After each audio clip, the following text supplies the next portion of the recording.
말씀은 구약 성경 요나서의 말씀이 되겠습니다. 요나서 4장 10절로 11절의 말씀인데요. 4장 1절로 말씀을 우리 찾아서 다 함께 읽도록 하겠습니다. 오늘 주보 안에 본문의 말씀을 제가 기록해 놨습니다. 그 부분을 참조하시면 좋겠어요. 요나서 4장 1절로부터 말씀입니다. 제가 봉독하겠습니다. 요나가 매우 싫어하고 성내며 여호와께 기도하여 이르되 여호와여 내가 고국에 있을 때에 이러하겠다고 말씀하지 아니하였나이까. 그러므로 내가 빨리 다시스로 도망하여 싸우니 주께서는 은혜로우시며 자비로우시며 노하기를 더디하시며 이내가 그 시사 뜻을 돌이켜 재앙을 내리지 아니하시는 하나님이신 줄을 내가 알았음이니이다. 여호와여 원하건대 이제 내 생명을 거두어 가소서. 사는 것보다 죽는 것이 내게 나음이니이다 하니 여호와께서 이르시되 내가 성내는 것이 옳으냐 하시니라. 요나가 성읍에서 나가서 그 성읍 동쪽에 앉아 거기서 자기를 위하여 초막을 짓고 그 성읍에 무슨 일이 일어나는가를 보려고 그 그늘 아래에 앉았더라. 하나님 여호와께서 박넝쿨을 예비하사 요나를 가리게 하셨으니 이는 그의 머리를 위하여 그늘이 지게 하여 그의 괴로움을 면하게 하려 하심이더라. 요나가 박넝쿨로 말미암아 크게 기뻐하였더니 하나님이 벌레를 예비하사 이튿날 새벽에 그 박넝쿨을 갉아먹게 하심에 시드니라. 해가 뜰 때에 하나님이 뜨거운 동풍을 예비하셨고 해는 요나의 머리에 쪼임에 요나가 혼미하여 스스로 죽기를 구하여 이르되 사는 것보다 죽는 것이 내게 나으니이다 하니라. 하나님이 요나에게 이르시되 내가 이 박넝쿨로 말미암아 성내는 것이 어찌 옳으냐 하시니 그가 대답하되 내가 성내어 죽기까지 할지라도 옳으니이다 하니라.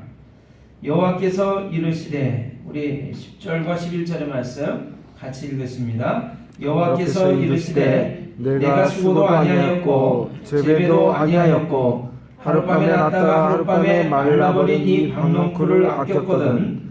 하물며 이 큰 성읍 니느웨에는 좌우를 분별하지 못하는 자가 12만여 명이요 가축도 많이 있나니 내가 어찌 아끼지 아니하겠느냐 하시니라. 아멘. 아멘.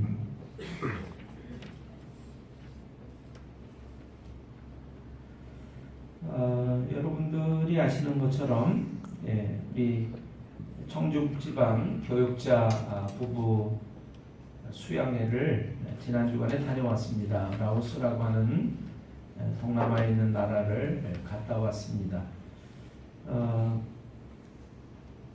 원래 이제 카톨릭에서는요,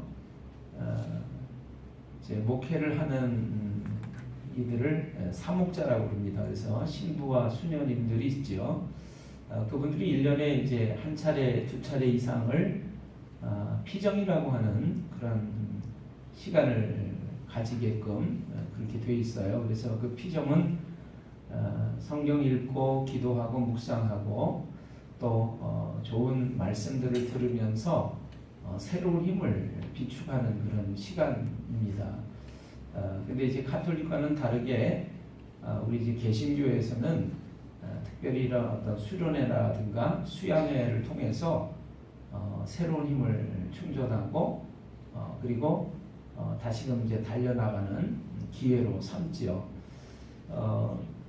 우리 청주북지방에 이제 33개 교회가 있는데 목회자 부부를 위한 그 수양회를 사실은 작년 10월과 11월 중에 다녀왔어야 합니다. 그런데 작년에는 선교부 주관으로 젊은 청년들을 데리고 선교지를 갔다 오는 그런 프로그램을 진행을 했어요. 그래서 여러 가지 이제 재정도 많이 들고 그런 이제 일정이 많이 겹치는 모습으로 인해서 이 목회자 부부 수양회가 3월 달로 이렇게 미뤄지게 됐습니다.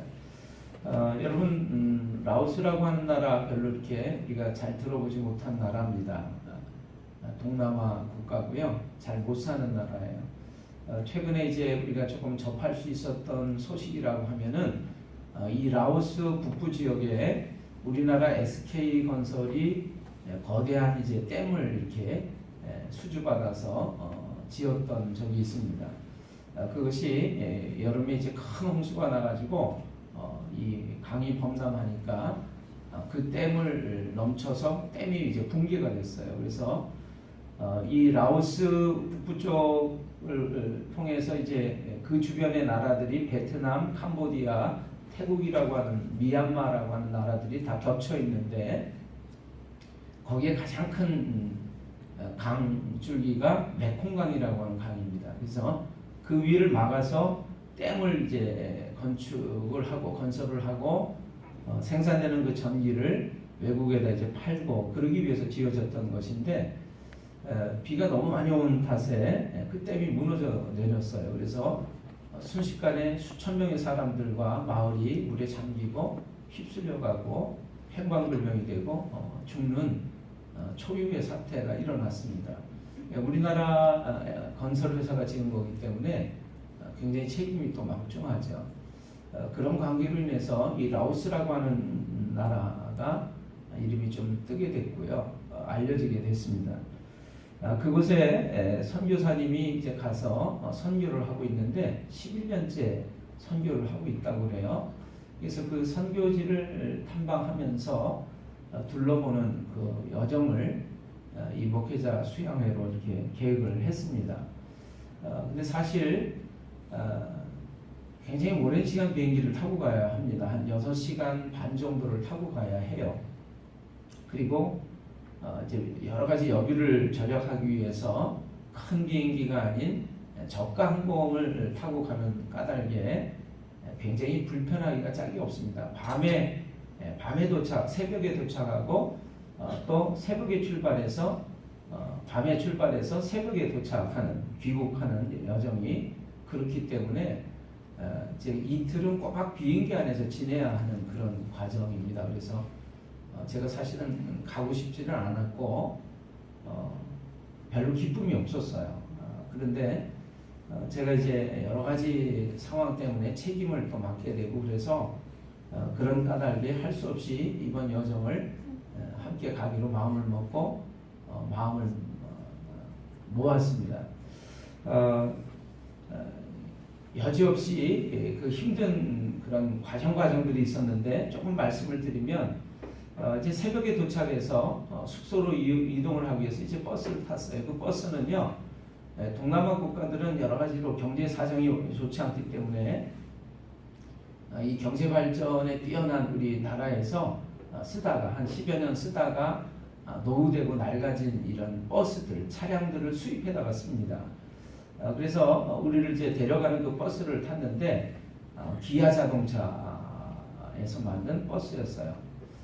그래서 우리 마음은 참 기쁘잖아요. 우리 한국에서 만들어진 버스를 타고 이제 호텔까지 그 여정을 이동을 해야 되는데 타고서 이제 출발한 지 한 1분도 안 돼가지고 자동차가 멈춰 섰습니다. 제가 지금 좀 이제 추위를 좀 많이 느끼거든요. 왜 많이 느끼냐면 거기가 라오스의 기온으로는 건기라고 해서 겨울에 해당이 됩니다. 근데 겨울의 날씨가 30도에서 35도예요.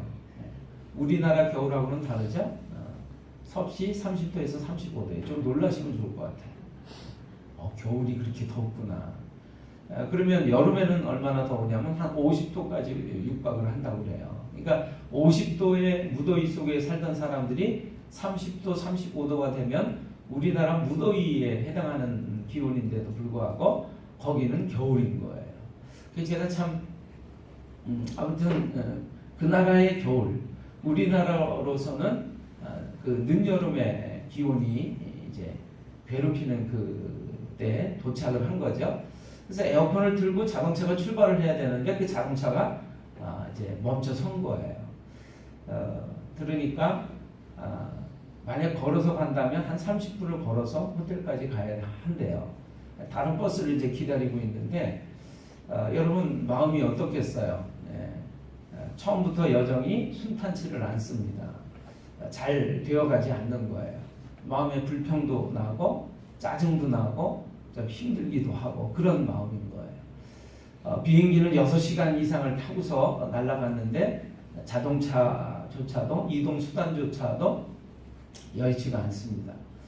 그런데 제 마음속에 드는 생각이 그럼에도 불구하고 감사, 항상 감사 이런 단어가 생각이 났어요. 그래서 오늘 여러분들과 그런 우리 좀 주고받는 감사를 좀 해보려고 합니다. 여러분 제가 뭐를 얘기하든지 여러분들이 답을 어떻게 해주셔야 되냐면 감사라고 대답을 해주셔야 돼요. 아시겠죠? 아멘. 조금 연습을 한번 해보겠습니다. 감사하기 전에 이렇게 좀 이걸 연습을 좀 해보려고 그러는데 여러분 제가 얼씨구 그러면 뭐라고 그러셔야죠? 좋다. 예, 지화자 좋다. 예, 다시 한번요. 얼씨구 절시구 지화자 좋다. 얼레리 꼴레리 예, 장군 멍군 잘 됐어요. 아주 잘하고 계세요. 자 이제 제가 뭐라고 그래도 감사로 답을 해주시는 거예요. 그러나 감사 그래도 감사 그러나 감사 그러므로 감사 그렇지만 감사 그럼에도 감사 그러니까 감사 그냥 감사 그리하실지라도 감사 그리 아니하실지라도 감사 그럼에도 불구하고 감사 이래도 감사 저래도 감사 매일 항상 감사 쉬지 말고 감사 범사에 감사 감사. 하나님의 뜻인 줄로 믿습니다. 아멘. 감사한 마음이 전혀 없지만 하나님께서 우리에게 모든 일에 대해서 모든 것에 대해서 감사하라고 그러셨어요. 그래서 차가 멈춰서서 다 내려서 이제 다음번에 그 급하게 조달하는 버스가 올 때를 기다리는데 잠시 간식으로 열대 과일을 깎은 것을 나눠주게 됐습니다. 그 쉬는 동안에 열대 과일을 먹으면서 힘이 났는데 세상에 멈춰섰던 버스가 다시 시동이 걸리는 거예요. 그래서 다시 그 버스를 타고 기다리지 않고 숙소를 들어갈 수가 있었습니다. 그 다음날 아침에는요 일찍 일어나서 그 국내선 비행기를 타는 공항으로 이동을 했어요. 저희는 한국에서 라오스라고 하는 곳으로 국제공항을 이제 이동을 해서 비행기를 타고 갔잖아요. 근데 이제 라오스의 수도가 비엔티엔이라고 하는 곳입니다. 와타이 공항인데 거기에 이제 도착을 했었는데 그 다음날 아침엔 국내선 공항으로 나가서 비행기를 갈아타고 이제 서울에서 수도 서울 비엔티엔에서 이제 거리로 얘기하면 이제 부산 쪽을 가는 거예요. 근데 부산까지 거리가 너무 머니까 국내선 비행기를 타고서 비행기로 이제 부산으로 이동을 한 겁니다. 라오스의 부산은 루앙프라방이라고 하는 곳이에요. 비행기로 1시간 거리로 이제 날아갔습니다만 만약에 버스를 타고 간다면 여러분 옛날에 강원도 산길 포장되지 않았을 때 그 비포장 도로를 한 6시간, 7시간을 타고 가야 하는 거리예요. 그래서 저희가 시간도 단축하고 너무나 힘들기 때문에 이제 한 번은 국내선 비행기를 타고 루앙프라방이라는 곳까지 1시간 거리를 타고 이제 날아가기로 한 겁니다. 근데 비행기가 어떤 비행기인지 아세요? 한 10년, 20년은 타고 낡았음직해 보이는 프로펠러 비행기. 아마 프로펠러 비행기 그러면은 우리 복된교회 식구들은 잘 기억하시는 비행기가 하나 있습니다. 우리 교회가 15주년 기념인가요? 그래서 제주도 여행 갈 때 저가 항공이 막 도입이 되면서 우리 청주공항에서 그 프로펠러 단 그 비행기를 타고서 제주 공항까지 함께 타고 간 적이 있습니다. 그거 기억나시나요? 네. 그렇게 멋진 비행기가 아니고 한 20-30명 타는 그런 그 사이즈인데 굉장히 작아요. 프로펠러 비행기예요. 근데 타니까 너무나 낡아서 한 20-30년은 타고서 이제 아마 또 그것도 수입해다가 쓰는 비행기겠죠. 그래서 그걸 이제 타고 가는데 그걸 타고 어쨌든 1시간을 날아가서 루앙프라방이라는 곳을 도착을 했습니다. 라오스는요 공산주의 국가이기 때문에 통제가 굉장히 심합니다. 그래서 그 목적한 그 어떤 지역을 가려면 국가의 허락이 있어야 돼요. 딱 세 군데만 허락을 받지 않고도 갈 수가 있는데 지금 얘기한 이 라오스의 서울인 비엔티엔 그리고 부산이라고 얘기할 수 있는 루앙프라방 그 다음에 강릉이라고 얘기할 수 있는 방비행이라고 하는 세 도시만 허락을 받지 않고 갈 수 있습니다. 그래서 세 군데 도시에만 현재로서는 이 선교사님들이 들어가서 선교를 해요. 그런데 직접적으로 하나님 믿으세요라고 선교를 하면은 불법이기 때문에 잡혀갑니다. 그리고 경찰들이 이제 비밀 경찰들이 수시로 감시하고 그리고 늘 이렇게 통제하고 지켜보고 있죠. 그래서 하나님의 말씀을 전하는 선교의 사역을 선교라는 이름으로 하지 못하고 교육이라든가 다른 어떤 일반적인 사업의 모습으로 위장해서 하고 있습니다. 그래서 그 세 도시를 일단 돌아보고 비엔티엔에 있는 선교센터를 방문하는 것이 저희의 일정이었어요. 자, 루앙프라방으로 갔는데 그때부터 제 아내가 굉장히 몸이 아프기 시작을 했습니다. 그래서 하루 일정을 보내고 더 이상 그 다음에 일정을 소화할 수가 없는 상황이 됐어요. 감기 몸살에 콧물 감기에 아픈 것이 좀 아픈 게 아니에요. 근데 그 다음 일정이 제가 말씀드린 대로 우리나라의 강릉격인 방비행이라고 하는 곳으로 5시간, 6시간을 이제 우리 봉고차 같은 것들을 나눠 타고서 10명씩 나눠 타고서 이렇게 가야 되는 거예요. 그리고 그 강릉이라고 하는 아주 산골짜기입니다. 그 산골짜기를 또 5시간, 6시간을 거쳐서 서울인 비엔티엔으로 이렇게 복귀를 해야 되는 여정인데 도저히 그 이틀 여정을 제 아내가 감당을 할 수가 없는 거예요. 그래서 할 수 없이 저희 부부는 다시 그 부산격인 루앙프라방에서 다시 비엔티엔이라고 하는 서울로 비행기를 타고 다시 돌아오게 됐습니다. 저희가 먼저 비행기를 타고 이동해서 서울 쪽에 먼저 와서 기다리고 있는 여정으로 바꾼 거죠. 비행기가요 1시 반, 오후 1시 반 출발이었는데 저희가 탑승한 시간이 1시였습니다. 1시 10분이 되니까 비행기가 갑자기 출발을 하는 거예요. 여러분 버스도 마찬가지지만 정해진 시간에 더 빨리 출발도 안 하고 더 늦게 출발하는 과정은 있을 수도 있겠지만 요즘 우리나라도 정확하게 출발을 하잖아요. 근데 비행기는 더 정확하게 출발하는 것이 국제적인 모습입니다. 근데 1시 반 출발해야 되는 비행기가 1시 10분에 출발하는 거예요. 그때 저희들 부부가 마음이 불안한 거예요. 이거 비행기를 바로 탔나 잘못한 것은 아닌가 하는 생각이 드는 거예요. 근데 비행기가 이제 날아오르는데요. 여러분 수만 미터 상공에서 우리가 알고 있는 대한항공이나 아시아나항공 같은 큰 비행기가 아니에요. 정말 낙엽처럼 그 거대한 하늘 위에서는 낙엽처럼 느껴질 수밖에 없는 작은 비행기, 프로펠러 비행기를 타고 가는데 비행기가 얼마나 흔들리는지 제가 기억을 해요. 이게 난기류를 만나니까요. 그냥 비행기가 요동을 치는 거예요. 여러분 그때 어떻게 하시죠? 흔들리면 뭔가를 붙잡겠죠, 그렇죠? 근데 붙잡아도 소용이 있어요, 없어요? 소용이 없어요. 여러분 그 수만 미터 상공에서 흔들리는 비행기를 붙잡고 있는들 안전하겠습니까? 그 순간 저는 제 믿음을, 제 신앙을 다시 한번 돌이켜보게 됐어요. 여러분 우리는 이렇게 평안하고 즐거울 때는 하나님이 나의 힘이시라고 고백하면서 나는 하나님을 믿습니다, 신뢰합니다 라고 고백합니다. 그러나 위기의 순간이 닥쳐오면 우리는 어떻게 할까요?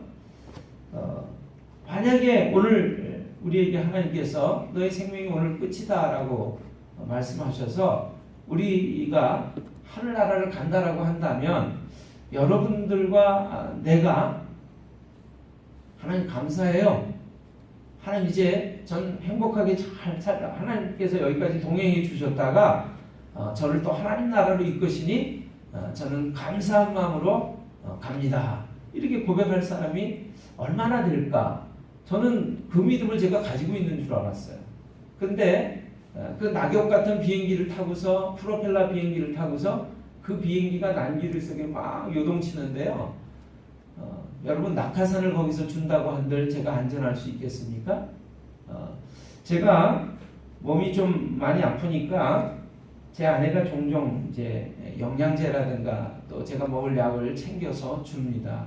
근데 제 아내가 굉장히 깨끗한 사람이에요. 깔끔한 사람이에요. 그래서 제 손바닥에다 이렇게 알약을 주지 않아요. 항상 약을 담아놓은 통이 있습니다. 약통이 있어요. 약통에 약을 제 입에다가 바로 털어 넣어주든지 넣어줍니다.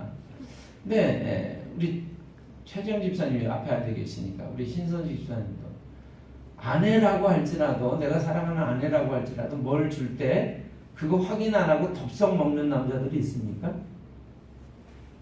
모르겠어요. 저는 조금 유별나서 그런지 모르겠는데 입에 넣어주려고 그러면 전 싫어요. 여기다 줘 그래요. 손바닥에 줘 그래요. 손바닥에 주면 이게 정말 당뇨약인지 영양제인지 확인해보고 메달인지 확인해보고 입에 넣습니다. 근데 제 아내는 항상 그게 못마땅한 거예요. 왜 내가 주는 약 나쁜 걸 줄까 그렇게 의심하는 거요? 하는 이제 눈초리를 보면서. 근데 제가 그래서 생각을 해봤어요. 내가 왜 그럴까? 여러분 어떤 낯선 장소를 가든지 환경에 접하면 남자들은 예민해지는 것 같습니다. 왜 예민해지는지 제가 이렇게 생각을 해보니까 하나님이 그렇게 만드신 것 같아요. 남자들에게는 자신뿐만 아니라 자신의 가족을 사랑하는 사람들을 보호하고 지켜야 될 책임이 있습니다. 의무가 있습니다. 그래서인지 남자들은 어떤 장소를 가면 확인을 해요. 여기가 완전한지 안전하지 않은지 좋은지 나쁜지. 그래서 내 몸속에 들어가는 약조차도 확인을 해보게 되는 것이 하나님이 만들어 놓으신 그런 놀라운 섭리 같아요. 자, 약도 제가 마음대로 먹지 않는데 낯선 곳에 가서 정말 낙엽 같은 비행기를 탔습니다. 거기서 제가 아내를 어떻게 보호할 수 있을까요? 아무리 제가 초능력을 가졌어도 보호할 방법이 없어요. 예. 비행기가 막 흔들리는데요. 아내는 제 손을 꽉 잡는데 저는 더 불안해요. 더 힘들어요. 그런데 힘들지 않은 것처럼 괜찮아 그렇게 얘기를 하는데 괜찮지 않기는 뭐가 괜찮지 않아요. 속에서는 하나님 살려주셔요. 끊임없이 간구하고 부르짖으면서 제가 그 모습을 보면서 네 믿음이 어디 있니? 그러시더라고요. 하나님께서. 여러분 저는 아내가 몸이 좋지를 않아서 다시 비행기를 타고 돌아오는 그 여정 속에 몸을 실었습니다. 그런데 그 여정은 남들은 10시간, 11시간을 거쳐서 미니버스를 타고 비포장도로를 막 힘들게 여정을 소화해서 돌아오는 길이고 저희는 1시간 만에 돌아오는 비행기였지만 그 비행기가 죽은 것과도 또 같은 과정인 거예요. 제가 그래서 참 기도를 많이 했어요. 하나님, 여기서 끝나는 것은 아니겠죠? 오늘 하늘나라로 부르신다고 해도 제가 아멘하고 달려갈 수 있어야 되는데 아직은 노면입니다. 그러면서 여러 가지 사랑하는 아이들 생각도 나고 우리 여러분들 성도들도 생각나고 근데 참 재미난 것은 제가 아까 말씀드렸잖아요. 1시 반에 출발해야 될 비행기가 1시 10분에 출발을 했습니다. 그리고 1시간은 걸려서 날아가야 되는 비행기가 30분이 좀 지나니까 비행기 바퀴 내리는 소리가 들리는 거예요. 여러분, 그래서 정말 1시간 만에 와야 될 그 거리를 1시 10분에 출발해서 그것도 조기 출발해가지고 공항에 30분이나 일찍 도착을 했어요.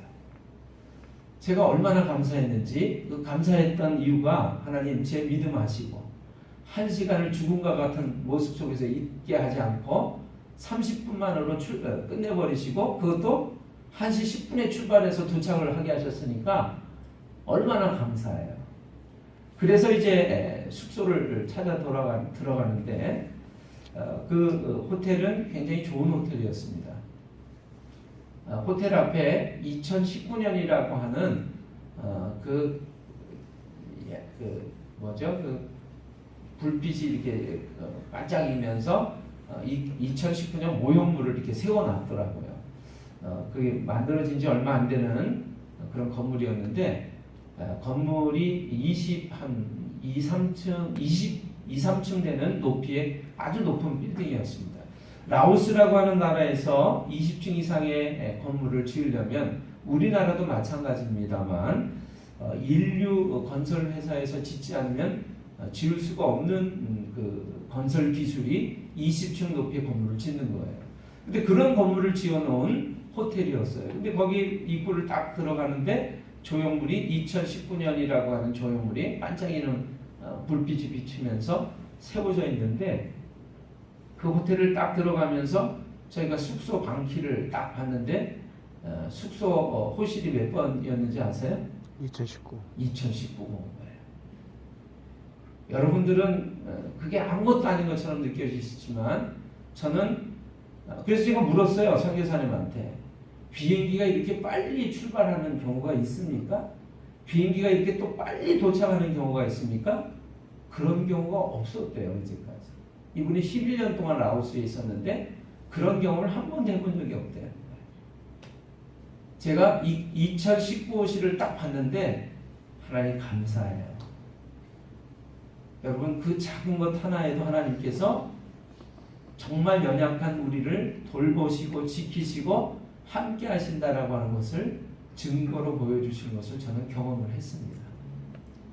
이러한 것들을 매일같이 경험하시는 여러분들의 삶이 되시기를 주님의 이름으로 축원합니다. 아멘. 오늘 우리 요나서 본문의 말씀을 읽었습니다. 요나는요 하나님의 음성을 듣습니다. 너는 니느웨로 가서 그곳의 사람들에게 내가 할 말을 대신 외쳐라.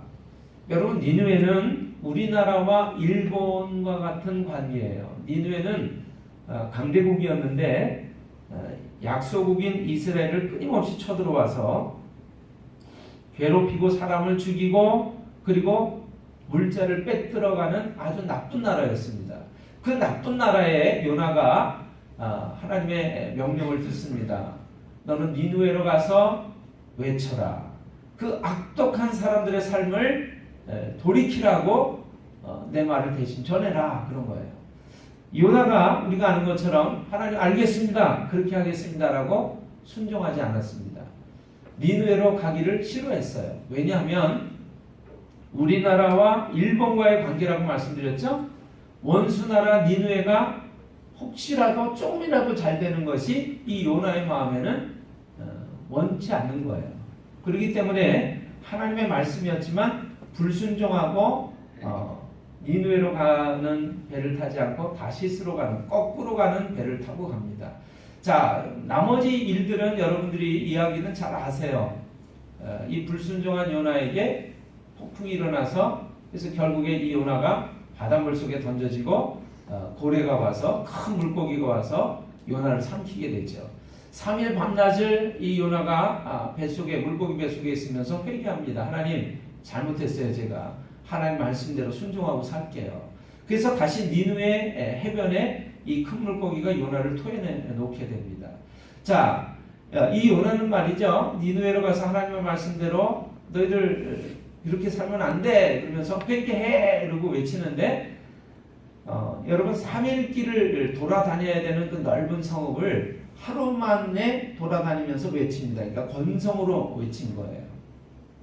하나님 말씀을 잘 전해야 되는데 야 하나님 믿든지 말든지 하나님 너희들 회개하라고 하셨어. 그리고 건성으로 외친 거예요. 근데 건성으로 외친 그 이야기를 듣고도 니느웨 사람들이 다 회개하고 돌이킵니다. 인근으로부터 저 밑에 있는 천민에 이르기까지 전부 옷을 찢고 제 위에 앉아서 하나님 저희가 잘못했습니다 하고 회개를 해요. 그래서 하나님께서 이 니느웨 성읍을 멸망시키기로 한 그것을 하나님께서 돌이키십니다. 여러분 그 모습을 이 요나가 이제 산자락 위에 앉아가지고 지켜보는 거예요. 그 이야기가 4장의 이야기입니다. 지켜보는데 야, 이 임금으로부터 천민의 이르기까지 전부 회개하고 돌이키니까 하나님이 심판하시지 않는 모습을 보면서 과연 어떻게 될까 하고 지켜보는 거예요. 근데 이 나라가 더웠던 모양입니다. 더우니까 햇빛이 강하게 내려지는데 박농풀 하나가 이렇게 자라나서 그늘을 이렇게 들이우는 거예요. 하나님께서 그렇게 하신 거예요. 자, 그늘 아래 앉아가지고 이렇게 따가운 햇볕을 피하니까 얼마나 좋은지 요나의 마음이 잠깐 동안의 행복을 느낍니다. 그런데 하루 만에 이 박농불이 시들고 말아요. 벌레가 그 뿌리채 때 갉아먹으니까 말이지. 요나가 이때부터 화를 내는 겁니다. 하나님한테 막 화를 내요. 왜 우리가 누르고 참았던 그런 것들이 어떤 계기 마련이 되면 막 폭발이 되잖아요. 하나님 앞에 아마 원망하고 불평하고 막 삿대질하고 하는 모습이 생겼어요. 너 왜 그래? 그러니까 하나님 이 박농풀 왜 시들게 하셨어요? 그거는 사실 박농풀과 더불어 니느웨 이 원수 같은 놈들 심판하지 않고 하나님 맨날 이렇게 심판한다 해놓고 회개하면 돌이키면 또 심판 안 하시고 용서해 주시고 맨날 하나님 그런 모습 하시는데 나는 하나님 말씀 전한 의미가 뭐가 있습니까? 이런 걸 하소연하는 거죠. 항변하는 거죠. 하나님께서 마지막에 말씀하십니다. 우리가 읽은 네가 하룻밤에 났다가 하룻밤에 망한 이 박농풀을 네가 아꼈거늘 이 니느웨에는 좌우를 분별하지 못하는 하나님을 모르고 살아가는 그 어리석은 백성이 자그마치 12만 여명이나 된다. 그리고 육축도 많다. 내가 아끼는 것이 어찌 합당하지 아니하냐. 여러분 이것이 하나님의 마음이죠. 저는 라오스를 가고 싶지 않았습니다. 선교사의 삶을 통해서 또 헌신하고 수고하는 그 모습을 보면서 제가 어떻게든지 그분들을 향한 마음이 또 불일듯이 일어나서 돕지 않으면 안 되는 그런 모습들이 싫었어요. 저는 그냥 여기가 좋아요. 우리 한국이 좋아요. 이제는요, 여러분들도 아마 그러시리라고 생각합니다. 여러분 외국 여행하는 거 좋으세요? 좋죠? 네. 비행기 타니까. 그렇죠? 새로운 문화와 문물을 접하니까 좋죠. 옛날에는 저도 좋았어요. 근데 이제는요, 그냥 비행기 타기 위해서 3시간 전에 공항에 도착하고 그리고 그 이코노미석이라고 하는 아주 좁은 좌석에 앉아가지고 몇 시간을 웅크리고 가서 지금 말씀드린 대로 물이라든가 뭐 먹을 것이라든가 문화라든가 모든 것들이 서투르고 힘든 그런 나라를 가고 싶지 않은 거예요. 우리나라가 이미 잘 사는 나라가 됐기 때문에 이 나라에 있는 것이 너무 좋은 거예요. 이제는 여행 간다라고 하면 그냥 일본이라든가 우리보다 잘 사는 나라를 그냥 가고 싶지 못 먹고 못 사는 동남아를 가고 싶지 않아요. 그런데 라오스라고 하는 얼마 전에 댐이 무너져서 수천 명이 죽고 근데 이 라오스는요 공산주의 국가인데다가 모든 언론을 통제를 합니다. 국가로부터 다른 나라로부터 이 국가가 국제적인 지원과 원조를 그 어려운 형편에서 받아야 되기 때문에 이런 것들이 예를 들면 국민들의 마음에 그 어려움을 주면 실제적인 사항이 노출이 돼서 야 이거 국가가 뭐 하는 거야 라고 하는 그런 불만적인 것들이 싹트면 안 되기 때문에 수천 명이 죽어도 불과 한 85명밖에 죽지 않았다라고 국가에서 이 보도 통제를 해요. 그러니까 이 국민들은 그런 큰 일이 일어났어도 그게 정말로 엄청난 피해를 주고 우리를 힘들게 하고 있는지를 알지 못합니다. 그러나 국제사회에서는 그 어려움을 알기 때문에 엄청난 돈을 원조를 하고 물자를 지원을 하고 있죠. 그것들이 국민들에게 돌아가지 않고 있습니다.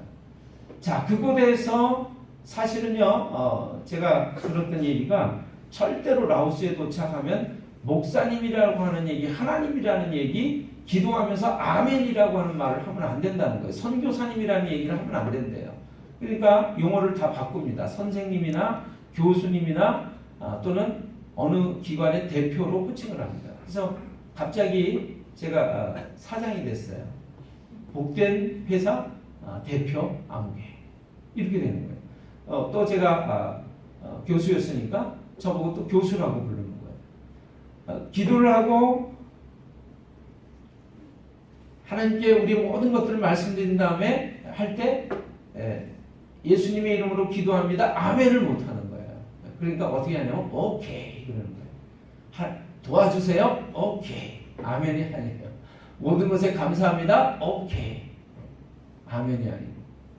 여러분 하나님을 하나님으로 고백하지 못하고 선교사를 선교사라고 고백하지 못하는 목사를 목사로 부르지 못하는 그 통제된 사회. 그리고 어느 지역을 가려면 반드시 국가의 허락이 있어야만 여행할 수 있는 그곳에서 우리는 허가 없이 갈 수 있는 단 3곳 도시만을 돌아볼 뿐이었습니다. 하나님은 왜 그런 곳에 선교사님을 보낸 것일까요? 왜 저를 그곳으로 보내신 것일까요? 많은 사람들이 현재의 삶 속에 만족하면서 나의 삶만을 생각하면서 살아갈 때 하나님의 마음은 끊임없이 소외되고 버려지고 하나님의 사랑이 필요한 그들을 향해서 그분의 마음이 있다라고 하는 것을 우리에게 알게 하시려고 그곳으로 인도하신 줄로 저는 믿습니다. 그래서 갔더니 여러분 그 선교사님이 11년 동안 사역을 했는데 우리나라는 미세먼지 때문에 굉장히 많죠? 그 나라는 미세먼지가 없어요. 굉장히 공기가 맑고 청정한 자연 환경을 가지고 있습니다. 근데 도로가 포장이 안 되고 비포장 도로도 그냥 빗물에 패이고 이래가지고 울퉁불퉁하기가 짝이 없어요. 그래서 차를 타고도 제대로 앉아서 갈 수가 없어요. 막 흔들거려서. 그리고 그 비포장 도로에서 나오는 먼지가 미세먼지 이상 사람들의 폐와 눈을 공격을 합니다. 11년 동안 그 선교를 했던 그 선교사님의 눈이 그래서 망가지기 시작을 했어요.